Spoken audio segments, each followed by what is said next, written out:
ইতিহাস বদলায়, তবে দক্ষিণ আফ্রিকার ক্রিকেট নয়, সাদা বলে রঙিন চোখের জল। সে যেন অত্যন্ত যুগের এক লড়াই। সেমিফাইনালের নাম করাও শেষের দরজা, সেতু চাবিহীন এক গোলক ধাতা যা সহজে উড়ানো যায় না।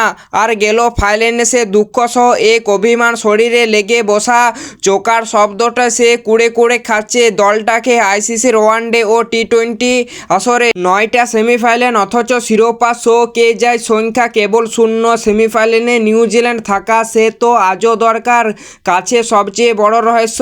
এর আগে ওয়ানডেতে 3বার সেমিফাইনালে মুখোমুখি হয়েও কিউনদের অবদ্ধ দুর্গ ভেঙে দেওয়া যায়নি। এবারও তুমুল শক্তি নিয়ে আসরের অপরাজয়ে দক্ষিণ আফ্রিকা লুটিয়ে পড়ল ব্ল্যাক ক্যাপসদের সামনে। এজন্য দরকার নিয়মিত এক নির্মম পরিহাস। আইসিসি টি-20 বিশ্বকাপের আসরে নিউজিল্যান্ডের আগে কখনো হারতে পারেনি দক্ষিণ আফ্রিকাকে। 5বারের দেখার 5বারই জয় প্রোটিয়াদের। আর 3বার সেমিফাইনালে ওঠা দক্ষিণ আফ্রিকার মোট একবারে উঠতে পারে ফাইনালে। অবশ্য এবার সুযোগ ছিল আসবার সবচেয়ে শক্তিশালী দলটা নিয়ে ফাইনালে ওঠার, কিন্তু ফেভারিট তকমার ওজন হওয়া বদল আর বড় মঞ্চে নিউজিল্যান্ড তীক্ষ্ণ অভিজ্ঞতা সবই তো দক্ষিণ আফ্রিকার ছিটকে দেয়। ম্যাচে শুরু 11 বলের ভেতর দলে টপ অর্ডারের 2 বামহাতি, তাই এই সদিকে বসিয়ে নিউজিল্যান্ড একাদশে আনে ওব্রেকে, কোল, ম্যাকচিংকে আর কেউ।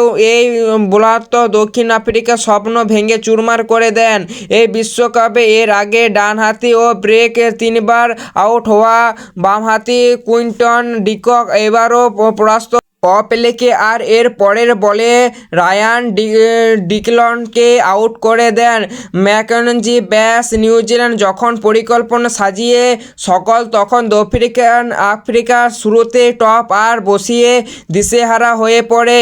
গেম চেঞ্জারে ডেনমার্ক ও মনোযোগ হারিয়ে ফনসন বলে ক্যাচ তুলে দেন। আর রাতে রবীন্দ্র সেই ক্যাচ মিস করে যখন গম্ভীর অভ্যাসে দিচ্ছিল, তখন তিনি বোলিংয়ে এসে মার্কারকে ক্যাচ আউট করে বসেন। যদিও ডেলি মিচেল নিয়ে আসে, ক্যাচ নিয়েও চলেছে তুমুল আলোচনা। ভাগ্য সেদিন অসহায় হয়, সেদিন নাকি সব ব্যর্থতা সফলতার রূপ নেয়। মার্কারম যেমন জীবনে পেয়েও কাজ লাগাতে পারেনি, তখন ডেভিড মিলার তো সেই একই দলে।